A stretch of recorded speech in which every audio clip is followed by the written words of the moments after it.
Bismillahirrahmanirrahim. Assalamualaikum warahmatullahi wabarakatuh. Uh, Semoga semua kamu sihat. Hari ini Ustaz nak kongsikan ataupun mengajak kamu tajuk berkaitan dengan hadis hukum, iaitu berkaitan dengan tajuk menjauhi Arab. Jadi Ustaz tak berhasrat nak memanjangkan kalam, jadi Ustaz akan terus pada tajuk menjauhi Arab tadi. Yang pertama dari segi standard pembelajaran, maksudnya yang Ustaz target hampa boleh faham kaitan dengan hari ini, tajuk hari ini adalah yang pertama, kamu dapat menyatakan tuntutan hukum daripada matan hadis. Yang kedua, kamu dapat menjelaskan istinbat hukum berdasarkan lafaz la'ana Arab. Yang ketiga, dapat menguraikan 10 perkara yang berkaitan dengan Arab berdasarkan hadis. Dan yang keempat, menilai kepentingan menjauhi keterlibatan dengan Arab. Terus kita pergi kepada kalam baginda Nabi SAW. Itu hadis kita. Itu Ustaz selalu sebut sebelum ni, bila tajuk hadis hukum ataupun ayat hukum, kita akan fokus kepada, kalau ayat Quran tu fokus pada ayat Quran tu lah. Kalau hadis hukum, kita akan fokus kepada hadis tu. Okay, akhbarana Haywah qala haddathani Malik ibn Khairi Az-Zubadi anna Malik ibn Sa'ad At-Tujibi haddathahu annahu sami'a Ibn Abbas yaqulu inna Rasulullah sallallahu alaihi wasallam atahu Jibril faqala ya Muhammad inna Allah la'ana al-khamr wa 'asiraha wa mu'tasiraha wa hamilaha والمحمولة إليه وشاربها وبائعها ومبتاعها وساقيها ومسقاها. Daripada Haywah berkata, Malik bin Khair Az-Zubadi menceritakan kepada aku, sesungguhnya Malik bin Sa'ad At-Tajibi meriwayatkan bahawa dia mendengar Ibnu Abbas berkata, Jibril telah mendatangi Rasulullah sallallahu alaihi wasallam lalu berkata, wahai Muhammad, sesungguhnya Allah melaknat Arab, orang yang memerahnya, orang yang meminta diperahkannya, orang yang membawanya, orang yang meminta dibawakan untuknya, orang yang meminumnya, orang yang menjualnya, orang yang meminta dijualkan arak untuknya, memberi minum arak kepada orang lain, dan orang yang meminta dituangkan untuknya. Hadis riwayat Ibnu Hibban. Okay, jadi berkaitan dengan hadis ni, Nabi SAW telah menyebutkan secara khusus golongan-golongan yang terlibat ataupun kita kata berdosa, ataupun boleh juga kita kata diharamkan golongan-golongan ini, maksudnya mereka terlibat dengan secara langsung berkaitan dengan Arab. Okey, kita tengok yang seterusnya berkaitan dengan tuntutan hukum berdasarkan hadis tadi. Yang pertama, hadis ini menjelaskan Arab adalah haram dan golongan yang terlibat dengannya juga adalah haram. Kalau kita tengok dalam yang pertama Arab itu sendiri haram. Yang kedua pada golongan yang terlibat dengannya, dengan Arab kan. Pertama, Arab tu adalah haram, golongan yang terlibat dengannya juga adalah haram. Okay. Jadi maksudnya, walaupun mungkin orang tu berhujah, dia kata, saya ni bukan minum pun kan, saya jual je kan, saya juru jual je kan. Maksudnya tak kira kan. Nabi dia sebut dalam hadis ni, maksudnya Arab tu haram dan golongan yang terlibat kan, yang kita sebut dalam hadis ni, nanti kita detailkan lah golongan tu, maksudnya juga adalah haram. Okay, yang kedua antara golongan yang terlibat dengan Arab kan, yang pertama pada orang yang memerah dia, lepas tu orang yang meminta diperahkannya. Orang yang perah ni maksudnya kalau kita kata arak buat daripada anggur. Kan, maksudnya orang yang beli anggur tu dia apa? Dia perah anggur tadi, dia peram, lepas tu dia perah. Dia lah maksudnya dia orang yang buat arak. Kan. Orang yang meminta diperahkan ni maksudnya tokey lah. Kan, dia tokey arak, dia suruh orang yang buat untuk dia. Kan, perah ni contoh dia Ustaz bagi tadi, kalau arak tu buat daripada anggur lah. Kalau arak-arak yang lain dia mungkin tak perah. Maksudnya orang yang buat arak ataupun orang yang suruh orang lain buat. Termasuk juga. Yang ketiga, orang yang membawanya. Kan, maksudnya orang yang tolong bawa arak. Tak bawa tu maksudnya dalam premis perniagaan ke, bawa untuk orang ke, maksudnya dia pegang arak tu bawa untuk orang lain. Yang ketiga, orang yang meminta dibawakan untuknya. Kan, yang keempat ni dia tak bawa arak tapi dia minta tolong orang suruh bawa untuk dia. Termasuk juga. Yang seterusnya, orang yang meminumnya. Yang minum ni duduk kat mana? 1, 2, 3, 4. Orang yang golongan yang kelima baru letak. Nabi sebut berkaitan dengan orang yang meminum arak. Yang yang keenam orang yang menjualnya. Kan, ni Nabi sebut secara khusus berkaitan dengan orang yang menjadi jurujual lah. Kan, orang yang jual ni orang kita panggil dia jurujual. Tak kira kedai mana ke, bukan kedai dia ke. Maksudnya kalau dia terlibat dia jual arak tadi, maksudnya dia termasuk dalam hadis ni. Yang seterusnya, orang yang meminta dijualkan arak untuknya. Termasuk juga dalam golongan ni. Lepas tu yang seterusnya, memberi minum arak kepada orang lain. Kan, contoh kita ada kawan non-Muslim ke, orang bukan Islam, orang kafir, kita bagi minum arak kat dia. Kita termasuk sekali dalam golongan ni lah, memberi minum arak kepada orang lain walaupun kita tak minum. Dan yang terakhir, orang yang meminta dituangkan untuknya arak. Kan? Orang yang meminta dituangkan untuknya arak. Okay. Yang seterusnya, kita tengok berkaitan dengan pengertian arak tu. Kan? Arak ni dari segi bahasa dia, maksud dia menutupi. Dia tutup. Dari segi istilah, setiap minuman yang memabukkan hasil daripada perahan anggur dan lain-lain. Maksudnya minuman yang memabukkan. Kan, maksudnya kalau contoh sini salah satu daripada perahan anggur dan lain-lain. Lain-lain ni banyaklah. Kan, perahan anggur ada juga buat daripada bali, ada buat daripada alkohol, ada buat macam-macam dia punya cara buat dia. Bahkan dari segi kalau kita belajar tentang berkaitan dengan arak ni, sebenarnya dia ada nama tertentu. Kan? Nama tertentu ni sebenarnya dikembali balik kepada cara dia buat ataupun daripada benda apa dibuat arak tu. Sebab tu kita akan biasa dengar beer, kan? Dia ada istilah kita kata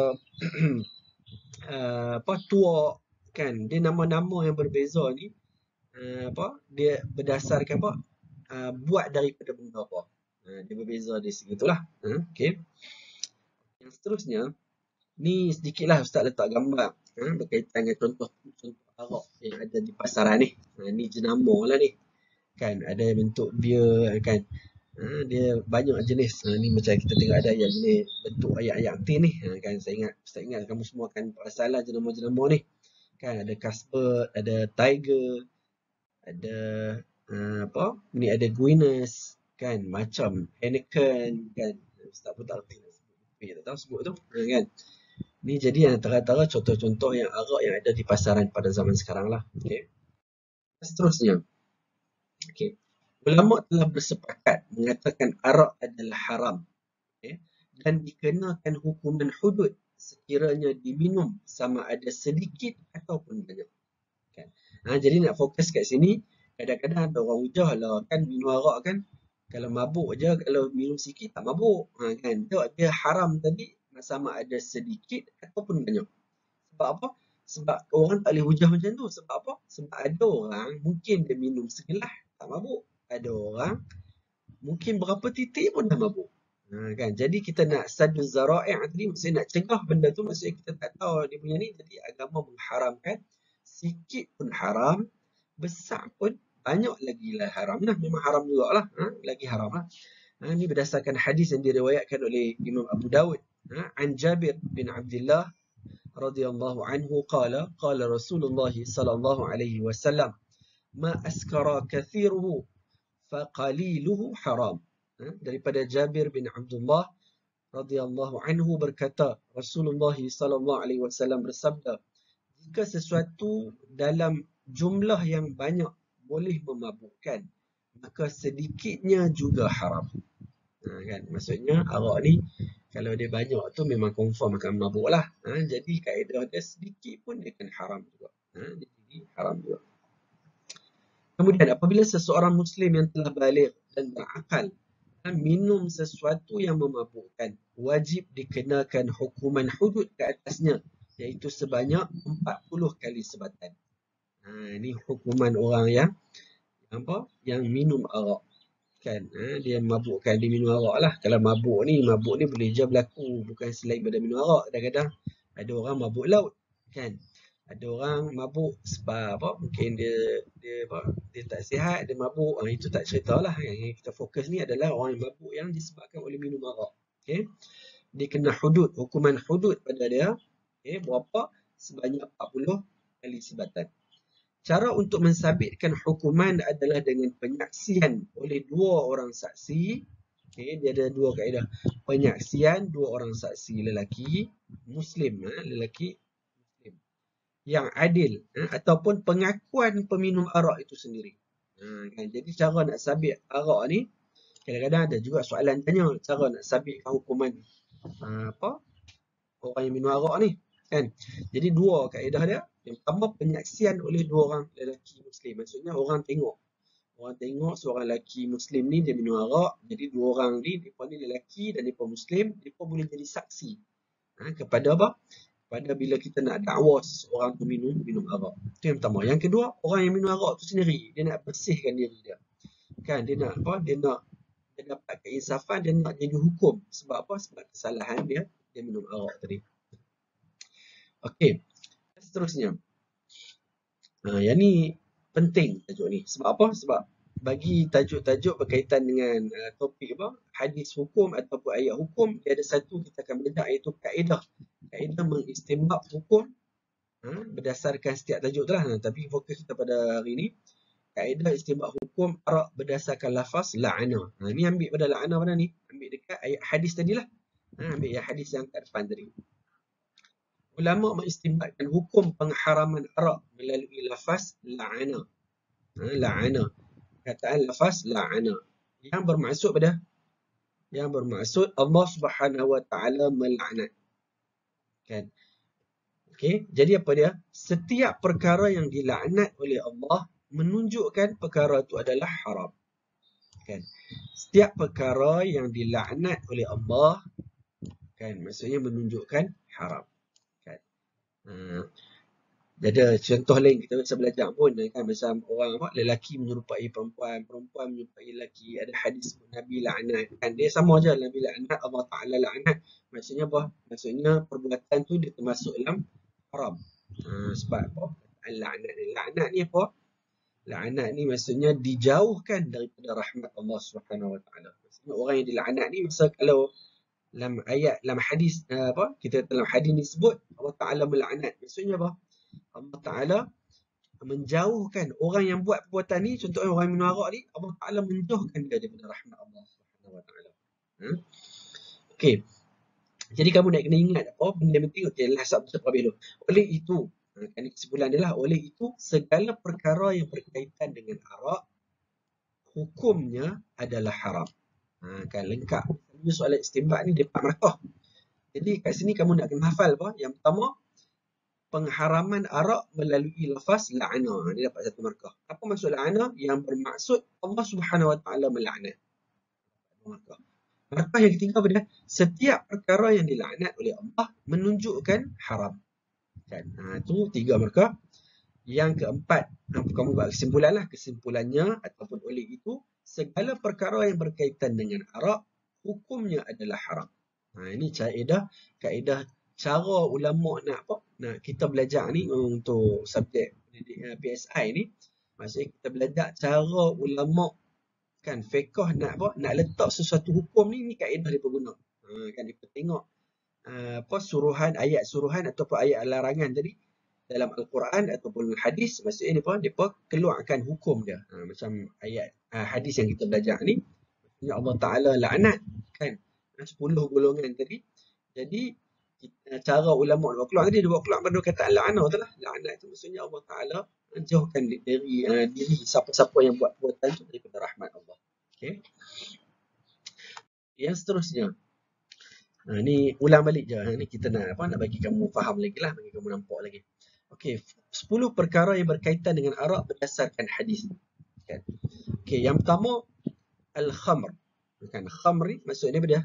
Arak lah. Ni dia bagi terjemahan syarah. Kan al-khamru maksud dia arak.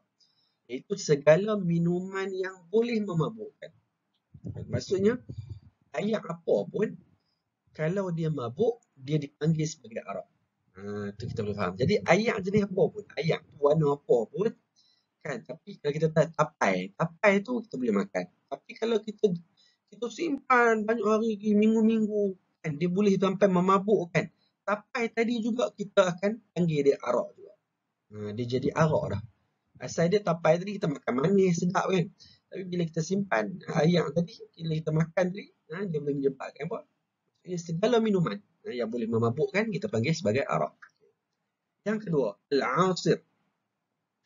Al-asir ni pemerah arak. Kan? Orang yang bekerja untuk menjadikan arak sebagai minuman. Maksudnya orang yang buat lah. Dia perah, dia campur berapa campuran, ambil alkohol sikit, buah benda ni sikit, buah jadi arak. Orang yang buat. Kita panggil dia pemerah arak. Sebab apa panggil merah? Sebab zaman Nabi ni banyak guna benda-benda makanan. Kan? Zaman law ni dia dah campur macam-macam dah. Kan? Ada apa? Zaman law ni terkenal dengan alkohol. Yang ketiga, al-mu'tasir. Al-mu'tasir ni pembuat arak. Kan Ustaz sebut lagi. Kamu kalau boleh bila kita dalam buku teks kita ada bahan macam ni, maksudnya kamu kena usaha hafal yang bahasa Arab, hafal terjemahan dia. Kan bila sebut al-asir, kamu tahu pemerah arak. Bila hafal al-mu'tasir, pembuat arak. Kan? Pembuat arak, apa beza pembuat dengan pemerah arak? Pembuat ni maksudnya pemilik kilang arak tu untuk tujuan pasaran. Maksudnya tokey. Tokey ni biasanya dia tak parah. Tapi dia yang memiliki kedai tu, dia memiliki bilik tu, maksudnya tempat tu, bahan-bahan tu semua duit dia lah. Dia pemilik kilang tadi. Kan? Yang keempat, al-hamil. Pembawa arak. Itu orang yang membawa arak atau yang membekalkan arak ke tempat-tempat tertentu. Dan sama ada kita kata orang yang bawa ni boleh jadi pertama orang pembekal lah. Kan dia bila orang jual suatu barang ni, contoh kalau jual arak, dia bukan tokek pemilik arak tu yang jual sendiri, dia akan bagi ada orang tengah. Orang tengah ni yang bawa ni. Kan pembekal-pembekal ni termasuk juga, dia termasuk dalam kategori al-hamil tadi. Ataupun orang yang bawa arak tu, pegang arak tu bagi orang. Bawa kan, maksudnya angkat dari lori masuk dalam kedai. Termasuk juga dalam kategori pembawa arak. Yang kelima, al-mahmulah ilaih. Kan? Pemesan arak. Maksudnya orang yang memesan arak untuk diminum. Kan dia pesan. Kan dia pesan tu arak untuk diminum, termasuk.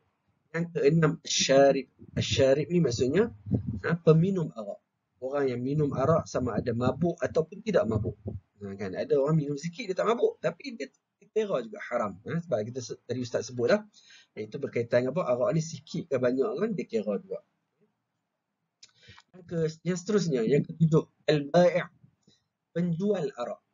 Orang yang menjual arak sebagai pekerjaan atau punca pendapatan dia. Kan dia berniaga, dia jual pula arak. Okay? Yang ke-8, al-mubta'. Pembeli arak.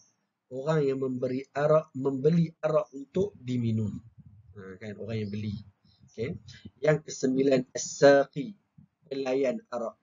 Maksudnya orang-orang yang menghidangkan arak sebagai minuman kepada orang lain. Contoh orang kerja kat hotel lah. Kan dia orang yang tolong pergi hidang dekat. Yang minum tu orang kafir.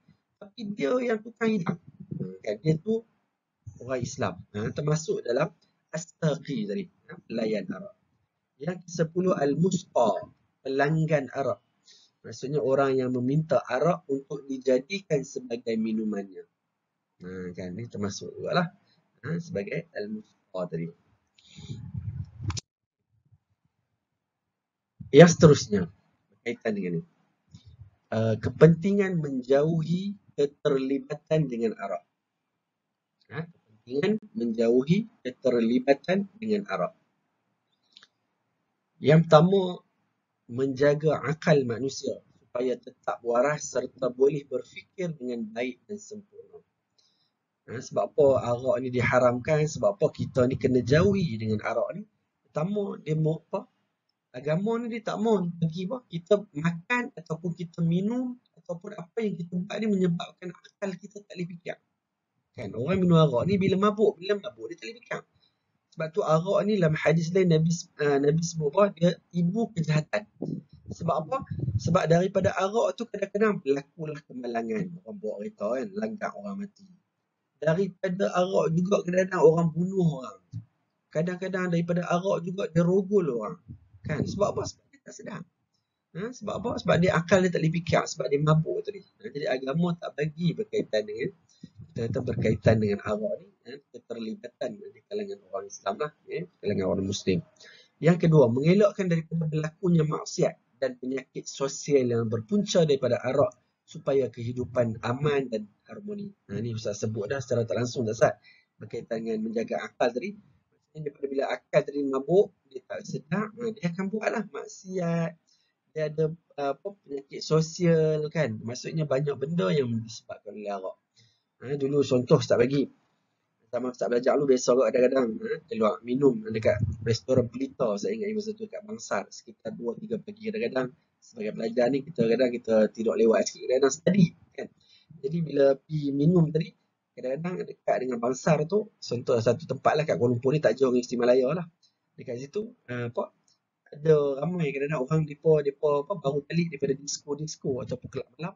Depa mai tu dalam keadaan dalam keadaan mabuk. Kan? Mabuk ni selalunya walau waktu macam tu Ustaz selalu ingat polis pun akan ronda-ronda dekat sekitar kawasan tu. Sebab apa? Sebab akan banyak berlaku masalah sosial, ada pergaduhan dan sebagainya. Menyebabkan kehidupan kita di kawasan tu jadi tak aman dan harmoni. Tidak aman dan harmoni. Yang ketiga, mengelakkan penyakit yang boleh memudaratkan agar manusia sentiasa mempunyai tahap kesihatan yang baik. Kan? Sebab ni pengalaman Ustaz kalau pergi klinik, pergi hospital, antara soalan awal, doktor akan tanya kalau seseorang tu ada penyakit, dia akan tanya minum arak tak? Kan selalunya untuk orang Islam ni dia tak tanya lah. Tapi kebiasaannya tu sebab apa? Sebab arak ni salah satu punca penyakit juga. Banyak penyakit. Okay? Yang keempat, menjauhi pembaziran wang supaya ia boleh digunakan di jalan yang berfaedah. Jadi bila minum buat benda yang haram, dia memang membazirlah duit tu. Kan dah lah dosa haram tadi, lepas tu dosa tadi bertambah lagi haraman tadi sebab apa? Sebab membazirkan rezeki yang Allah Subhanahu Wa Taala bagi kat kita. Okey, yang seterusnya. Yang ni Ustaz mengharapkan kamu buka dalam teks kita ni, buka surat apa? Buka surat 50. Dekat atas tu dia ada imbas saya. Kan? Kamu cari barcode ni, dia ada tulis berkaitan dengan normalisasi arak. Ada satu tulisan Ustaz ni tulis. Ustaz mengharapkan kamu bacalah ni untuk tambah apa? Tambah ilmu kamu. Kan? Sebab kadang-kadang dia banyaklah. Ustaz mengharapkan kamu baca lah. Ustaz baca lah pun. Kamu baca tengok. Nak kata Ustaz buat sebut sikit lah. Maksudnya kadang-kadang normalisasi ni maksudnya orang tak rasa macam arak tu macam ayat tin biasa aja. Kita tak mau jadi normal macam tu lah. Kan? So, walaupun macam zaman lalu ni pasal banyak jugalah 7E yang dah tak jual arak dalam peti ais dia. Kan? Tapi ada juga kadang negeri-negeri tertentu, tempat-tempat tertentu yang ada jual. Kita tak mau nanti orang Islam tak perasan dan dia pergi beli ayam tin tadi. Sebab apa? Sebab nampak normal kan. Normalisasi arak nampak macam ayam lain. Macam nampak macam ayam yang lain. Kan? Okay, nanti kamu buka lah sendiri lah. Okay, kemudian langkah-langkah untuk menghindari perbuatan yang berkaitan dengan arak. Langkah-langkah untuk menghindari perbuatan yang berkaitan dengan arak. Sebagai seorang Muslim, kita seharusnya berusaha untuk menghindari perbuatan yang berkaitan dengan arak. Antara langkah yang sesuai untuk diamalkan ialah memperketatkan undang-undang yang sedia ada. Kan? Maksudnya, saya rasa banyak kedai memang dia tak jual kepada Muslim. Tapi realiti dia kadang-kadang tak ada penguatkuasaan. Undang-undang tak ketat menyebabkan ada orang, anak remaja, Orang dewasa juga yang Muslim beli arak kan dengan apa? Dia sembunyi-sembunyilah tapi ada di penjual. Kan ini kadang-kadang kita nak kena gaduh lah dari si undang-undang ni supaya diperketatkan lagi. Yang kedua, menyebarluaskan kempen-kempen menjauhi arak. Kan kita kena ni saya ingat banyak pun dalam TV, dalam media sosial cerita tentang apa? Tentang keburukan arak ni. Kan keburukan arak. Dia sebenarnya kalau orang jadi belajar perubatan pun doktor kan, doktor walaupun dia bukan Islam kan, kalau kita tanya dari segi perubatan pun mereka tahu kita bahayanya arak ni. Jadi kempen-kempen ni penting lah. Yang ketiga meningkatkan cukai arak. Maksudnya bagi apa? Bagi bila cukai makin tinggi ni makin payah dan makin mahal dan makin orang tak mau terlibat dengan arak ni. Yang keempat, tidak memproses arak sendiri. Kan dia Ustaz kata tadi lah pasal tapai tu kan, dia nak buat jahat ni bukan payah pun kan. Kalau kita ni tak beriman kepada Allah Subhanahu Wa Taala, kita tak yakin Allah Taala sentiasa melihat apa yang kita buat, dan kita tak yakin setiap perbuatan yang kita buat sama ada baik ataupun jahat akan dibalas ataupun akan dihisab oleh Allah Subhanahu Wa Taala. Kalau kita yakin hal tu, kita tak usahlah nak buat. Betul Ustaz kata tadi tapai tu kan, Ustaz ajar hampa bukan nak suruh buat kan. Maksudnya Ustaz bagi ilmu, maksudnya orang nak buat jahat ni, nak mabuk, nak minum arak ni, tapai pun boleh kan, tak payah pun. Tapi kita tak buat lah. Sebab apa? Sebab kita tahu benda tu dosa besar. Okay, saya rasa sekadar tu lah berkaitan dengan tajuk ni. Ustaz nak sebut, Ustaz nak bagi last ada sedikit kerja untuk kamu lah. Kamu tengok muka surat 51. Okay, muka surat 51. Dekat atas sekali tu, dia tulis refleksikan diri. Refleksikan diri. Dekat refleksikan diri tu sebenarnya dia ada 6 soalan. Bukan 6 soalan, 6 persoalan. Maksudnya nak kamu jawab. Kan? Ustaz mengharapkan kamu boleh buat dalam buku latihan pun boleh lah. Kan?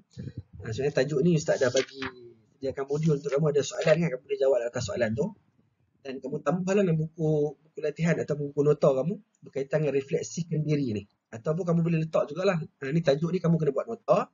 Okay? Teringkas. Kemudian dekat hujung nota tu kamu buat refleksikan diri ni. Kalau Ustaz mengharapkan kamu boleh jawab lah. Contoh kat sini. Kalau kamu ada buku, kamu buka lah sekarang. Okay? Untuk soalan 51. Iaitu yang pertama, terdapat seorang pelancong bertanyakan arah kedai yang menjual arak kepada anda. Kan? Bila soalan macam ni, boleh tak kita jawab?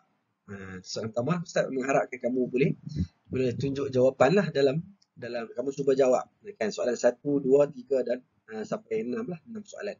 Nanti kita mungkinlah nanti Ustaz semok ke, kita bincang dalam kelas online ataupun sebagainya, nanti kita ni balik lah. Cuma sekarang kamu cuba jawab dululah berkaitan dengan tu.